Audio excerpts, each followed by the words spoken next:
Good afternoon. I have the lovely Carol with me. Hiya, Carol. Would you like to introduce yourself and tell us a little bit about yourself? Yeah, first of all, I'll introduce myself as Carolyn Mathews because that's my pen name. And the reason for that is when I first started writing in about 2010, there was and still is a writer of romance novels called Carol Mathews. It's a different spelling, but there was no point in coming out the same name, too confusing. So I just added Y and Carol, and there's only one T in my Mathews, so there is a difference, but that's new. And I have written 4 novels. The first 3, well, the first one was supposed to be a standalone, Transforming Pandora, but it turned into a trilogy with Squaring Circles and Pandora's Gift. In it, this is relevant because I want to talk about something else about the supernatural soon. In the first one, Pandora took notes from a spirit who appeared to her. It really informed what happened to her after that. Up until then, she hadn't really been interested in this so-called supernatural world, but she lost her husband, which was careless of her, wasn't it? But anyway, he died. She went to a psychic medium in a group, and she didn't have any luck, but he did come to her in a dream after that.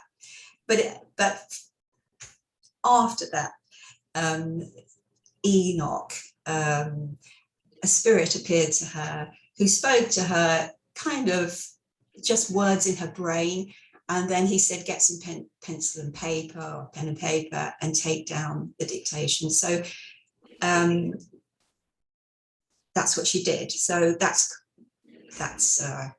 some people call it automatic writing, but it's channeled writing. And in the second one, she became a sound healer. This was later in her life, and that's what she decided to do. So that was interesting writing about that. Everything I wrote about, I had to do research for, which is it's very good for you if you do research in these sort of spiritual models or modules, because it opens you up to all sorts of ideas. And in the last one, Pandora's Gift, she has a near-death experience. So that was also very interesting, researching other people's near-death experiences. So it would sound halfway authentic, so that was good. In the final one, was a complete departure.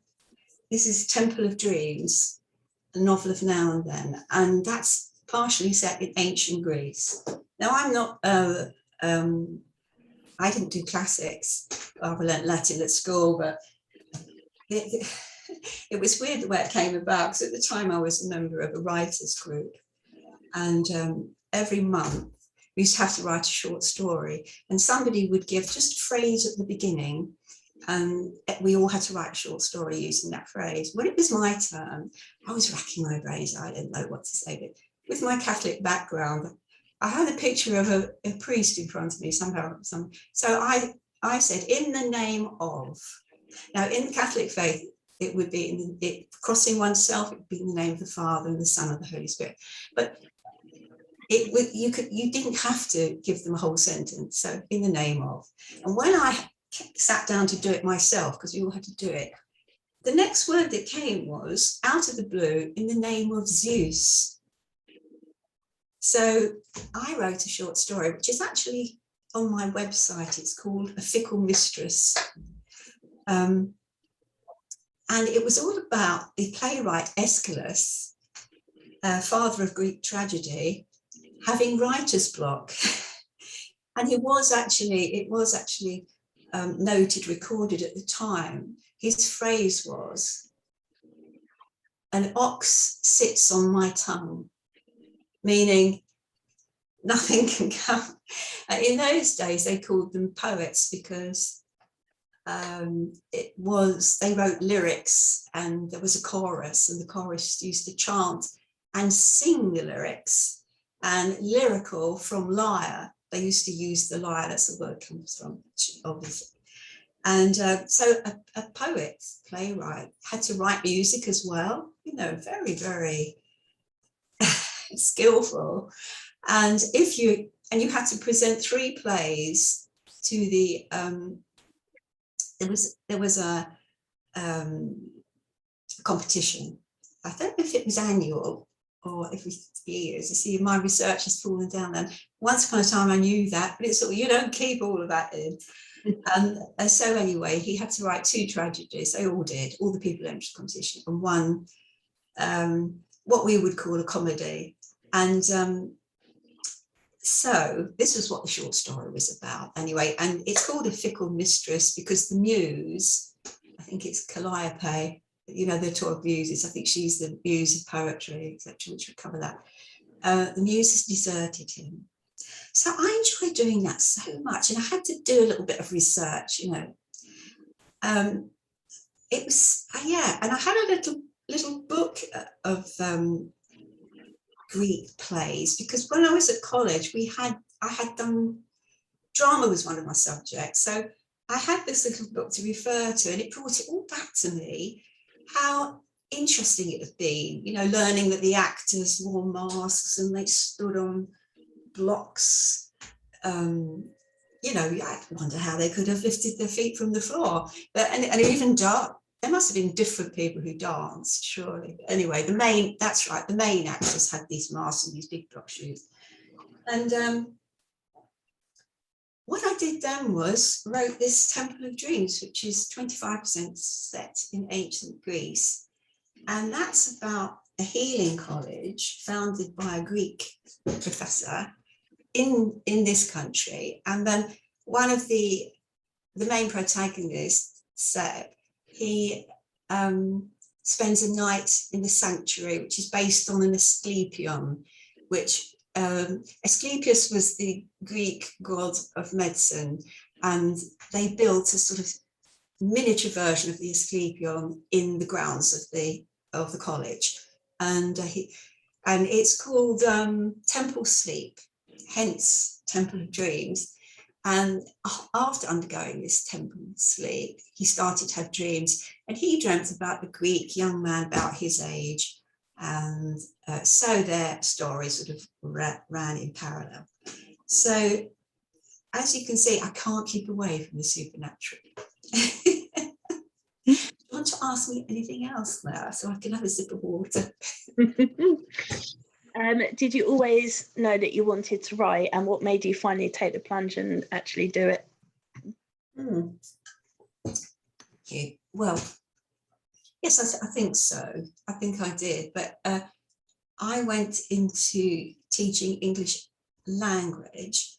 And so I used to write plays for language learning, which is very different because you're only allowed to use certain vocabulary for certain levels. It depends which level you're writing for. And so it's very constraining, It was nice writing the plays because at least you could have something going on in the action, but not in the vocabulary. So then I later on, it came to me when I was at yoga one day. I want to join a creative writing course. These things do come in, and particularly say if you're doing something like yoga or doing a bit of meditating, you'll get an idea out of the blue and follow it, go with it. So I went to actually Birkbeck. It's a part of London University, but they do things in the evening. It wasn't a degree, it was a course in novel writing, I think obviously you do need to learn the craft a bit, and even if you just buy books, I've got just to I'll just give you an example of the sort of rules that you get. Now, I didn't get this in Birkbeck, but it's it's called A Series of Rules for Writers. And Elmore Leonard, he's quite a famous American, isn't he? He's very pithy. And this is one of the rules. Using adverbs is a mortal sin. Yeah, I know that now. But you don't always know it when you start out, do you? You want to use as much informative language, let's say, as possible.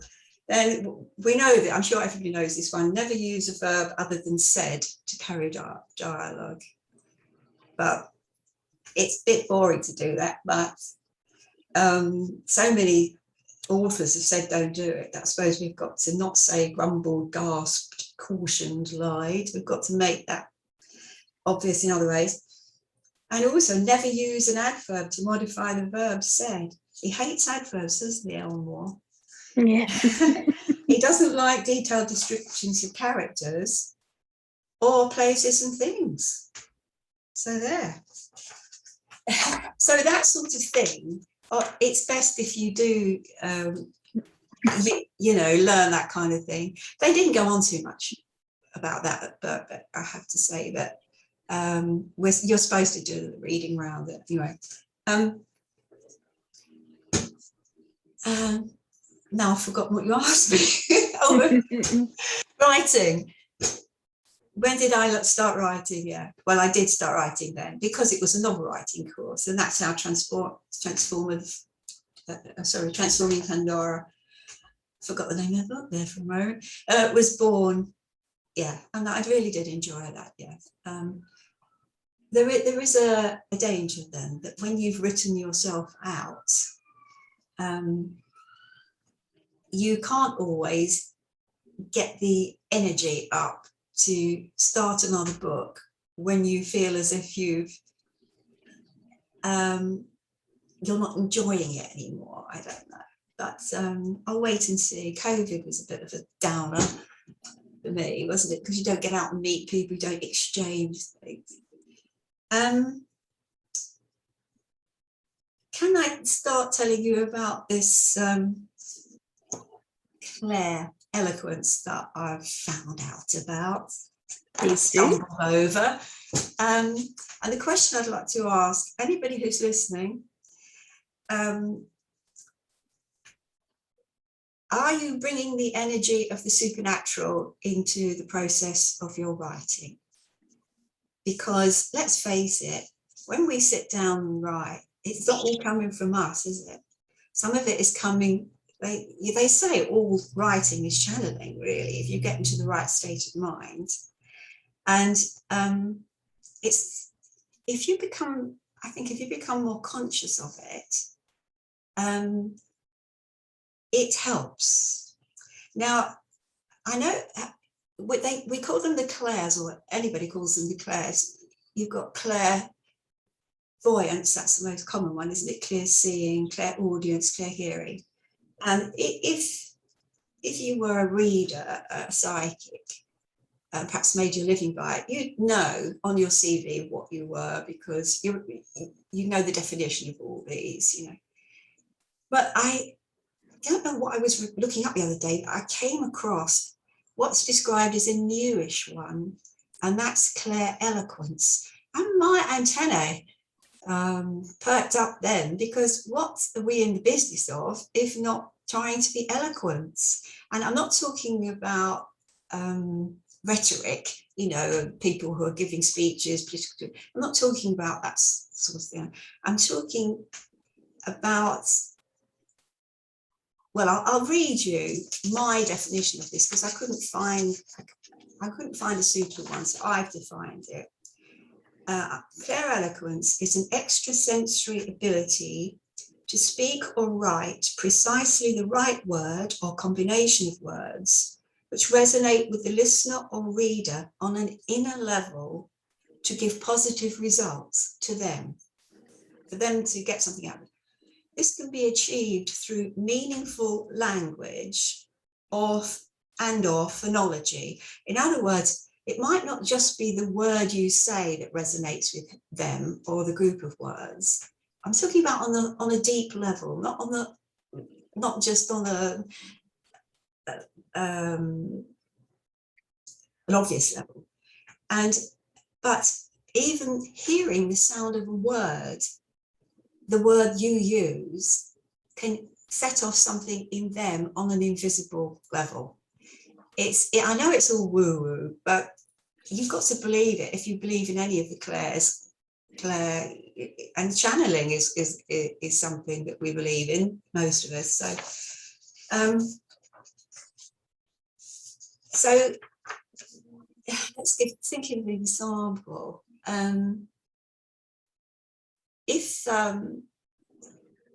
If you're just having a telephone conversation with friends, and they bring up a subject and you just talk around it, doesn't mean necessarily giving advice. It's not that at all. But if you're conscious of practicing this clear eloquence, you don't have to try hard with it, but you do have to let your words flow. And it might be that something you say to them will set off something in their inner processes to perhaps make them choose an option if they've got some options about something they're not even talking about, or else they might have set an intention for something. So a lot of people do this these days, and if you read a book, one of the self-help books, they'll say set an intention, then look out for the signs and signals. Now something you said, a word you said, it could have been the word of a country or anything, will mean something to them. It doesn't mean to you, but it might help them. I'm glad you're nodding, because otherwise, to me, it sounds a bit like rubbish. But I know what I mean, because I'm familiar with it now. The reason I've got interested in it, and I'm going to do more research on it, is because I feel I do it anyway, with writing and also with speaking. And one of the tests, if somebody has got something from your words, is at the end of a conversation, they very often say, "It's been good to talk to you." Yeah, it's a simple phrase, but not everybody says that, because clear eloquence is as much in the listening as well. Very often it might just be that person just needed to say their own words. You see, so eloquent listening and just letting it flow. And another way you have of gauging if you've already got it is if you find yourself saying words and you think, I don't know why I said that. And that's why I'm into this, because I know that very often I think, why did I say that? But if you started doing it, I don't mean in the sense when you've hurt somebody's feelings. I don't mean, oh, for goodness sake, why did I say that? I mean, right, yeah. And the more you do it, the more you'll get it back. And the more intuitive you will become, which helps in every area of life, including writing and speaking. And as far as the writing is concerned, the reason I'm teaming it up, the reason I mentioned Elmore Leonard, is because this speak or write precisely the right word or combination of words. And it seems to me that from these experts, readers don't particularly want you to be too wordy. And that's why it's all about editing, isn't it? That's why we have editors, we have readers, or, for them to be honest and even having too many characters. And one of the things here, Sarah Waters says, don't overwrite. Avoid redundant phrases, the distracting adjectives, the unnecessary adverbs. Beginners especially seem to think that writing fiction needs a special kind of flowery prose. This is a misapprehension about how the effects of fiction are produced. Yeah. And there's another one I wanted to, if you don't mind, I'm not going on too long, am I? No, you carry on. Annie Proulx, she's another American short story writer, very She's won accolades and awards and everything, short stories she does. And she says, rewrite and edit until you achieve the most felicitous, the most felicitous phrase, stroke sentence, stroke paragraph, stroke page, stroke story, stroke chapter. And that word felicitous, it reminds me of happy, because felicity means happiness, doesn't it, from the Latin? But it actually also means well chosen, appropriate, congruous. So for me, that sums up the perfect clair eloquence for creative writing would be to do what Annie Proulx has just recommended. So it's good when you can get some sort of validation about a certain thing like clair eloquence when they're not actually talking, they haven't put that label on it, but you know that that's all part of it. So to see if there's anything else I wanted to. Oh, yeah, I was thinking that because it's not an area that's been particularly explored, I was thinking I might try and write an article. And if I wrote that article, I would call it Speak Easy, Write Light. So that makes sense. I mean, Speak Easy is from the days of prohibition. It's nothing to do with alcohol and going to get, it's not joined up, but I think you'll associate that with ease, speak with ease, and the word grace often goes with ease. When you do things, they often say do this with ease and grace. And then write light, I'm thinking of light, you know, when you see a light, it's usually something spiritual, very bright light. In other words,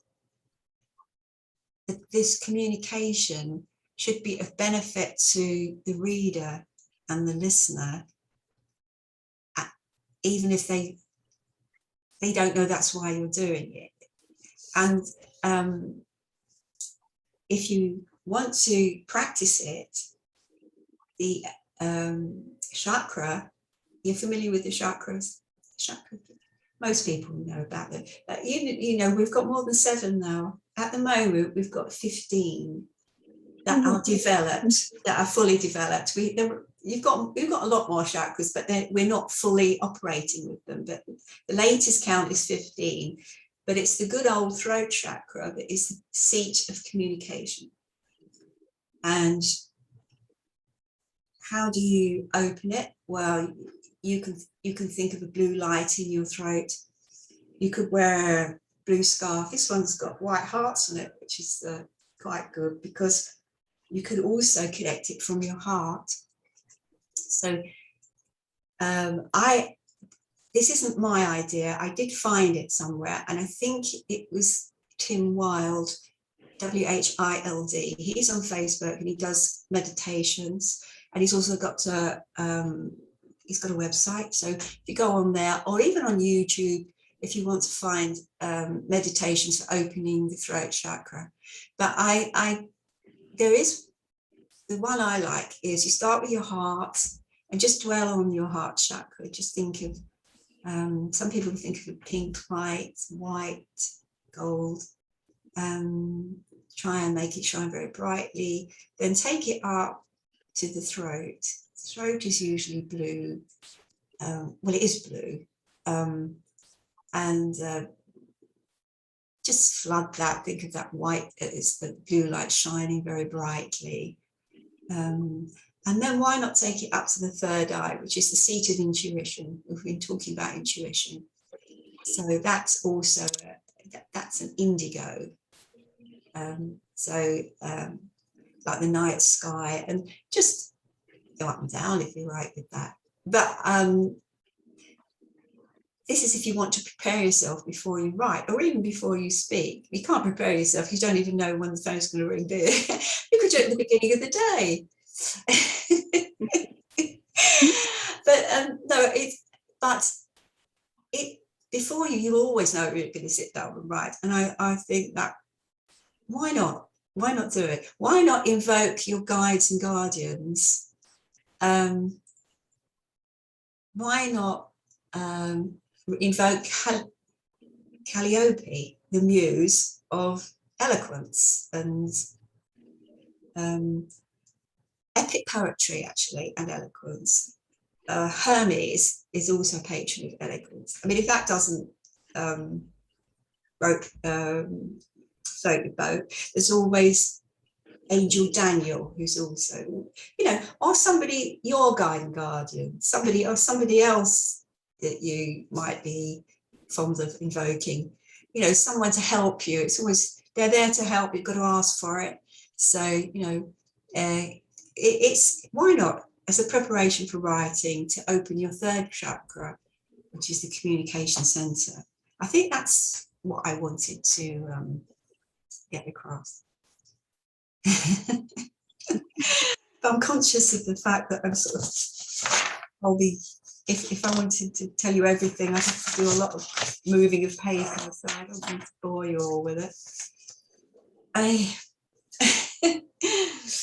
You're going to do that, Donna? I would try. Why? I mean, it can't hurt to try, so. Oh. Well, you see, communication, you're in the business of communication, aren't you? I am now, yeah.